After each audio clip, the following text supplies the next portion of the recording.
I almost looked over and I'm like, Jen had on that brick colored sweater today, and I'm like, the double take. So when she came It's in, not did really- you want to do council tonight? And she goes, ha ha ha ha. It's not even close in color, but it was, Right. yeah. Oh. I like your jacket. It's adorable.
Your saber stuff is out. You ready? Oh, mine's been out for a while. Andrew's a brand new. I bought mine yesterday. Don't come in late and being disruptive. I'm calling the Jamestown City Council working session meeting to order. Clerk, will you please call the roll? Councilman Sheldon. Here. Stolz. Here. Scotchmer. Here. Jarzinski. Here. Faulkner. Present. Bonfiglio. Here. Enquist. Present. Gonzalez. Here. President Brackman. Here. Before we start the meeting, I'm sure you all heard about little Johnny Lamacuso. So, just keep the family lifted in prayer. And, if we take a moment of silence just to pay our honor to the family and little Johnny.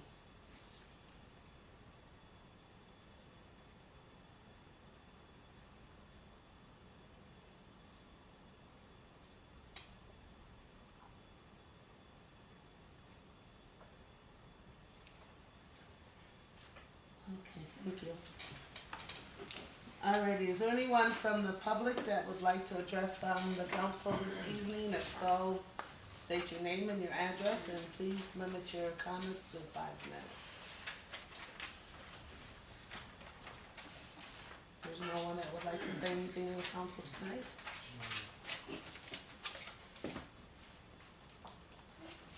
Alright, we will go right into our committees. Councilwoman Jarzinski, what do you got for us tonight, my dear? Thank you, Madam President.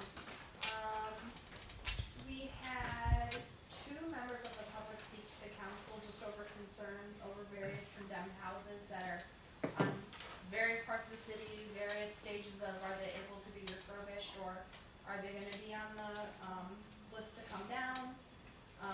And they were asking me about resources for that as well, and Casey was able to speak on a little bit on how the DOD works closely with other state programs to get funding and stuff like that. There was a brief discussion, brought up by Councilman Gonzalez about updating the cat code possibly. Just as more so focusing on like the hygiene of homes and also for the betterment of the cats as well to have better living situations. Of course, we always said spay and neuter your animals whenever you can. There was nothing specific brought to the table to change, but it was just a general discussion as if someone was interested in it, what could it possibly be like. Casey also gave an update on a property on Front Street that has been quite the topic for quite some time. And actually at this time, I wanted to turn it over to Casey to speak on some letters that people got, pertaining to rental inspections. Yeah, so the county last week sent out letters to a long list of properties. The list was curated through a state database. If it was registered as a rental or a 2-unit or more, individuals received these letters to register your property for the lead inspection. In that, there's also a little blurb that says register your apartments for the city rental registration and inspections. We've had several calls over the last few days about properties that are now single-family owner occupied, but they are still listed as 2 or more family in the database. So they're on the state list, but they shouldn't be anymore. Decades ago, they just didn't get updated in the assessor's office. To fix that issue, our building and zoning code enforcement officer will have to do a brief inspection to just confirm that the 2-family has been converted into a single family. He'll then issue a new C of O to reflect that. We'll file it with the assessor's office and we'll get the property type changed. At that point, the property will be removed from the state lead list, and you won't have to deal with it again. But there's 2 registrations. There's the county one and the city one. Both have different purposes, so make sure your rentals are registered. Thank you. Otherwise, that was it for housing, unless anyone has any questions for us. No? Okay, I'm done. Alright, finance, Councilman Scotchman. Thank you, Madam President. Bear with me tonight as we go through these, and making some rookie mistakes because they weren't necessarily just straightforward resolutions. I don't know what these. We'll be learning as we go through. First resolution that the Finance Committee looked at was passed. It is resolved that the City Council of Jamestown, New York is fully supportive of the Department of Development's application submission to Southern Tier West for funding to be provided by the Appalachian Regional Council's Area Development Program. Casey came in to our committee and identified there are kind of 3 specific applications they're looking to do. It'll be kind of a 50-50 match. The city's match could be other grant funds, could be in-kind services, or could be money from the city. And I'll let Casey speak on the specific projects. Okay, 3 projects they submitted their letter of intent for in the economic development side of things. The first one, the city was awarded planning and feasibility studies through ESD for Furniture Mart, Tabone, and El Greco. That requires a 50% match. So this application would provide that 50%. Additional funds for the Chattaquin River Basin Activation Project that has been ongoing for a long time. So this would just help better support that project. And as we all know, we've acquired some new properties down by the Riverwalk. This would help us clean up and maintain those properties and get them converted into proper usable space.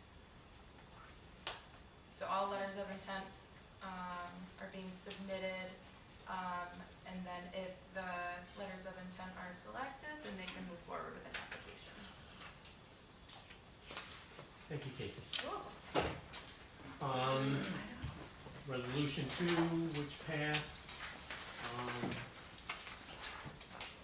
resolved that the mayor and police chief are hereby authorized to receive a grant award for $75,000 to be utilized by the Jamestown Police Department to purchase attire and pay for training for the SWAT team.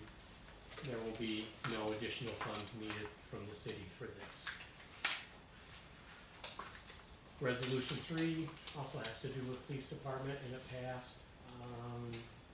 It is resolved that the mayor and police chief be and are hereby authorized to receive a grant award for $24,327.00 to be utilized by the Jamestown Police Department to purchase disposable nitrile gloves, $14,000.00, and drug test kits for $10,327.00. There was a public hearing that was held on April 17th. No one came, so there was no comments on that.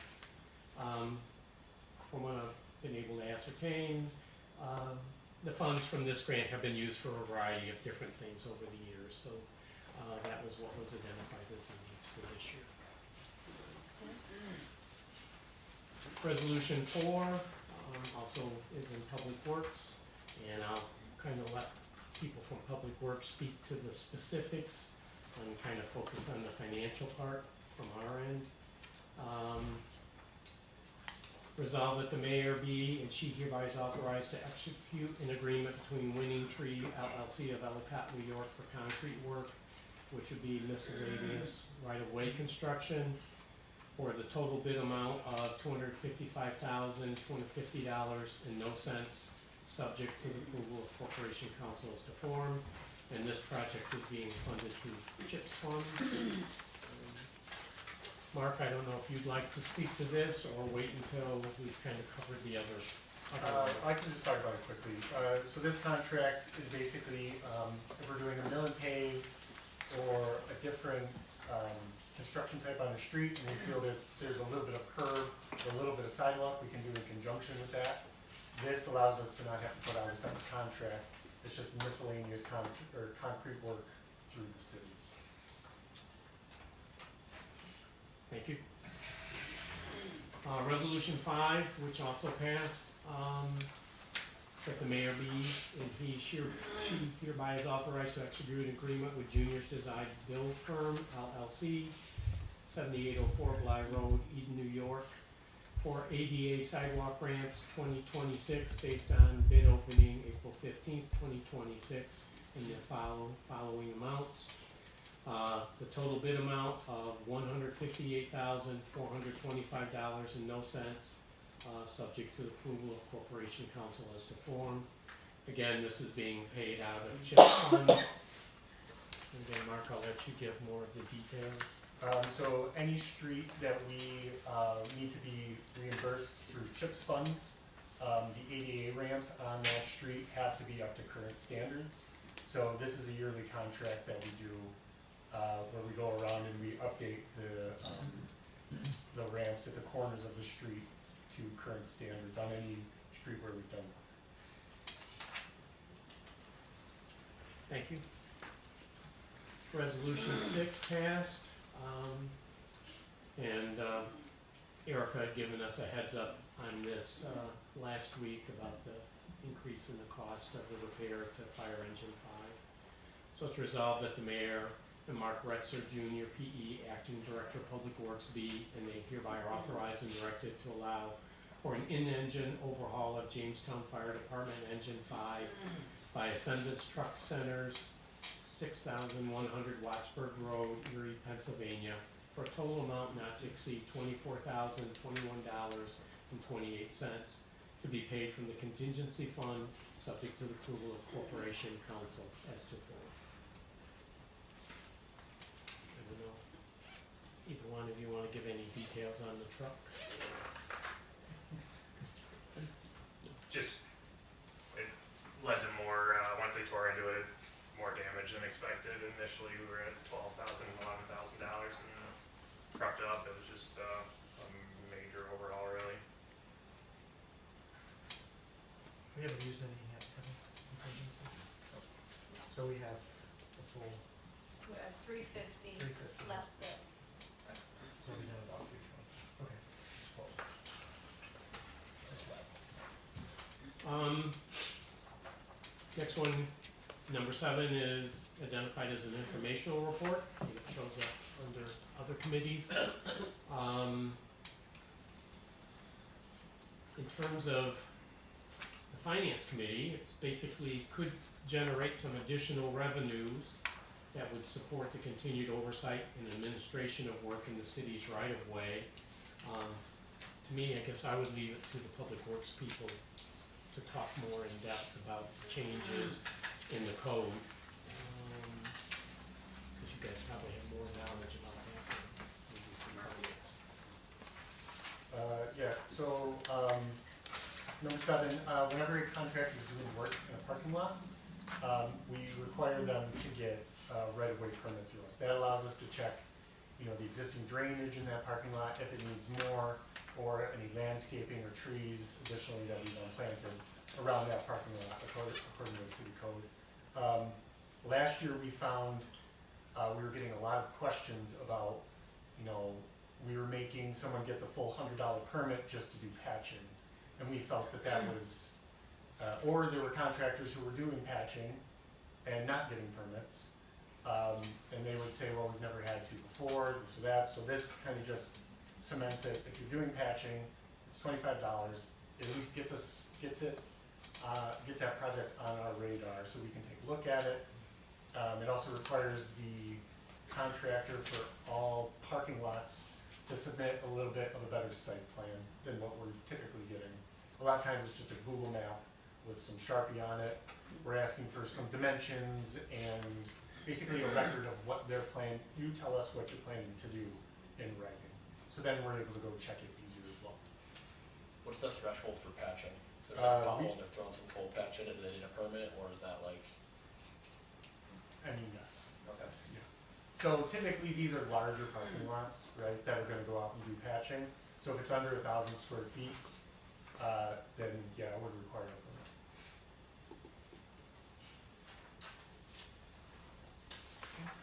Thank you. And number 8 kind of falls under the same category. Again, I don't know that there's actually a fiscal component to this, but it's changes in the code for restoration of street surfaces. So again, I'll let Mark kind of speak to that. So this is whenever we have either a contractor or utility digging out in the road, we're basically putting a timeline for when they have to have a temporary patch on a road hole. So a lot of times when you would say like the water department will go and fix something, they'll dig it out and they'll leave it gravel to a certain extent and then allow it to settle.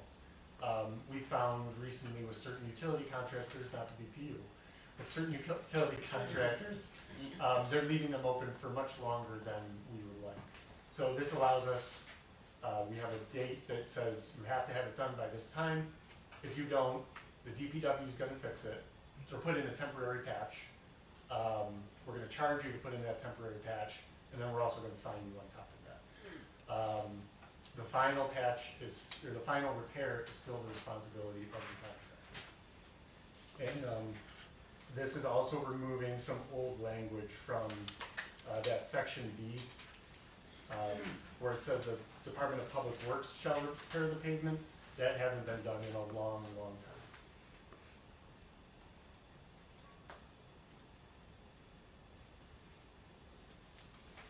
Okay, thank you.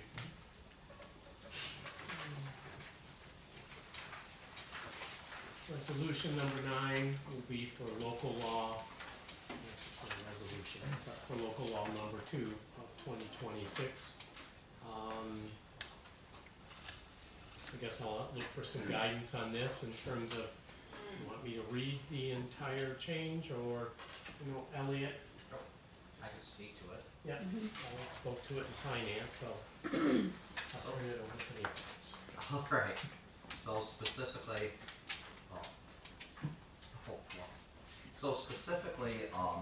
New York State law under the New York State Constitution requires the cities, municipalities, and any public entities stick to a 2% tax cap per year. That 2% tax cap can be overridden via local law, such as what we have here today. In the past couple of years, the city of Jamestown has overridden that local law, so we have tax increases in excess of 2%. And the base reasoning for this happening right now is we'd like to have this law done prior to when budget season starts to allow the council to have the flexibility to go above 2% if necessary. But I will say it's most likely going to be necessary to go above 2%. Unfortunately, fuel costs have gone up for all of our departments in a way that we do not foresee happening due to the price of oil. And I'm not going to comment why it's going up, but it's going up. And we have a police department, a DPW department, a fire department that all use gas. The other major expense that we're seeing is employee retirement costs coming from New York State due to the markets are also going up. So we anticipate that to continue our current level of services, we're going to have more than a 2% tax increase.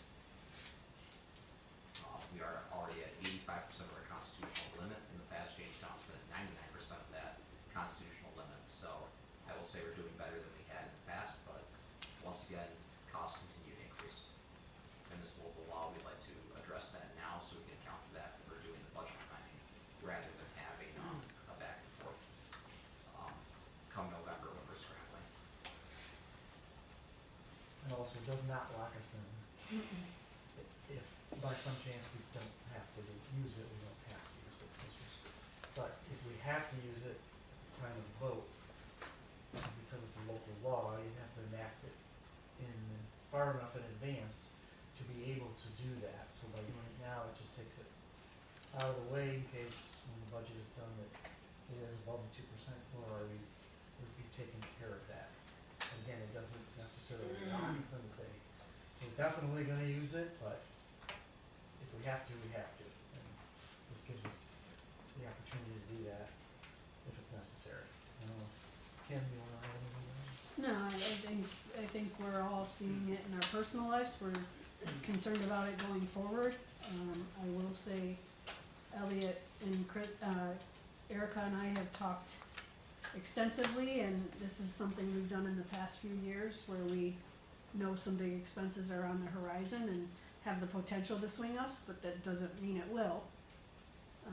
But it takes the, I will say, the pressure off to have it done in a timely, right while you're voting on the budget as well, and gets it done ahead of time. And in my opinion, I have asked Elliot that going forward that it be part of the January, February yearly resolutions just to protect the city going forward as part of a standard process. So, ideally, we'd like it not to be over 2, but we have to prepare for what it potentially can be. If I could add just one more thing. Mm-hmm. I know Buffalo and Olean are having very public debates over their taxes right now at 25 to 8%. I know Fredonia and Dunkirk are probably going to have debates on that issue as well.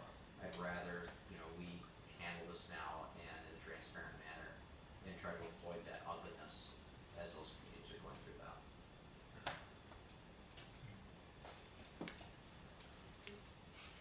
Thank you. And last, resolution 10, DPU has identified the need to upgrade the Casadega water pump station and plans to apply for grant funding for a portion of the cost of the improvements. So the resolution that we're facing, after I read that, I'll let the people from the DPU speak to the specifics. I'm good at passing things off to it. Resolved that the board does hereby request the city to issue bond anticipation notes in the amount of $1,500,000 and no cents at prevailing interest rates, and that the proceeds thereof be paid into the Board of Public Utilities. Since we just talked about that, the one little excerpt I'll add is, this bond would be excluded from the city's constitutional tax limit. So that's not gonna be part of what we were just talking about. Let Chris, Chris Dahlstrom, BPU, thanks. The only other thing I'd really probably add to that is this is part of the resolution last April for $27,643,347 that the council approved last April. So this is the first issuance of new money toward that band, and we're going to use that to start the engineering work later this year. This will be a multi-year phased approach. We did receive $5 million from the WIA funds to offset the total capital that will be required to do this whole project, and we're also applying for additional WIA grants for this year. So hopefully we'll knock out more of that and get to work. thank you. And I think that covers it for finance. Alrighty. Thank you. Councilman Dos, as far as public safety? Thank you, Madam President. We had 3 resolutions, all on finance, and the last one on public safety as well. The first one had to do with the tactical team grant for $75,000 for the purchase of a tire and training for the SWAT team. Again, it was passed. That's on the finance agenda. The second was the JAG grant for $24,327. That also appeared on finance. That was passed. And then the third one, also on finance and public works, had to do with the fire truck. Stage 4 and 5 fire truck for $24,000 out of contingency. And again, the question I get is how much of that reviews, and try to talk about what the contingency is for the new people. Every year, the council, the mayor and the council budget a certain amount of money for contingency for your surprises each year, like broken fire trucks and other minor emergencies that come up that we had anticipated and hadn't budgeted for. And we had, $350, so after we pay for this, we still have around $325,000.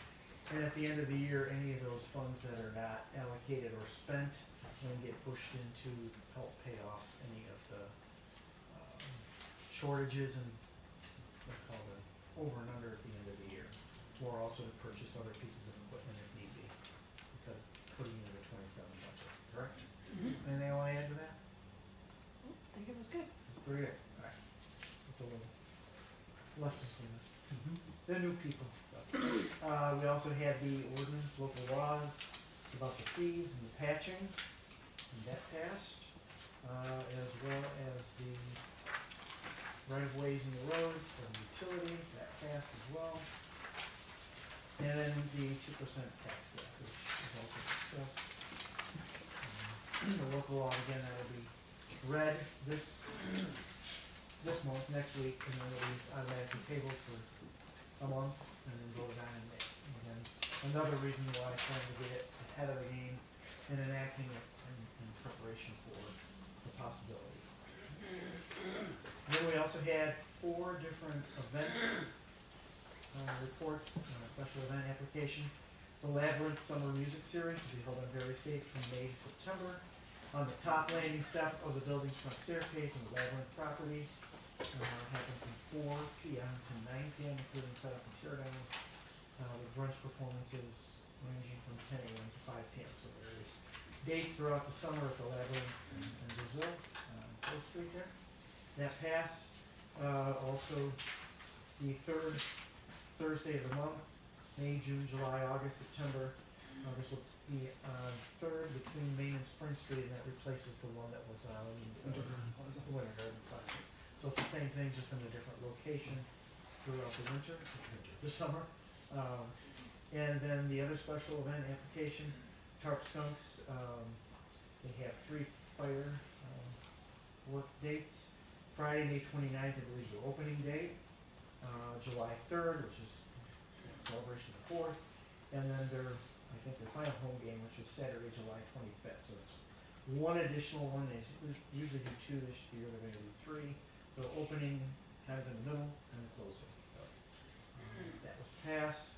And then also Farmers Market, Pride event, Saturday beginning June 6th through November 21st, with the exception of July 4th, from 7:30 to 1 p.m., including setup and tear down on 3rd Street between Spring Street and Main Street, with the addition of Main Street from 3rd to 4th Street and 3rd Street to Main to Cherry Streets for the Pride event on June 13th. A little wordy, but during the Pride event, there'll be an expansion of that. And that was passed as well. And that was it. We did have one resident that did come. She had a major concern over an incident involving her 13-year-old son, who was attacked, assaulted, and beaten by a group of kids around William Dixon Park back earlier this month, April 13th. There was a police report. Apparently this group has targeted other kids as well, and the chief will follow through with that, the report, and get back to her to see if we can see who these people are, or what's being done, and how can we stop this from happening again. Apparently it's the same group of kids. They're a little bit older, probably around high school age. Out and about. So the chief will be handling that and getting back to her. Okay, that was it. Thank you. Very good. Public Works, Councilman Gonzalez. Thank you, Madam President. We have 3 resolutions. They've all passed, and we've discussed them pretty extensively. Mark has so far during this meeting. If you'd like, I can go one more time through them, or if we could just move them. It's up to you. If you want me to read them. You can read them. All right.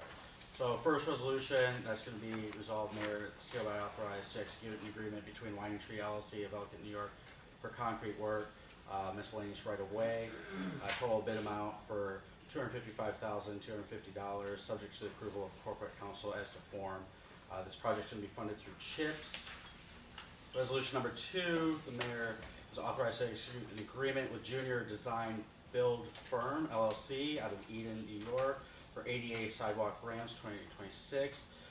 This is the annual work to maintain compliance with the sidewalk ramps for ADA regulations, for a total bid amount of $158,425, subject to approval of corporate council.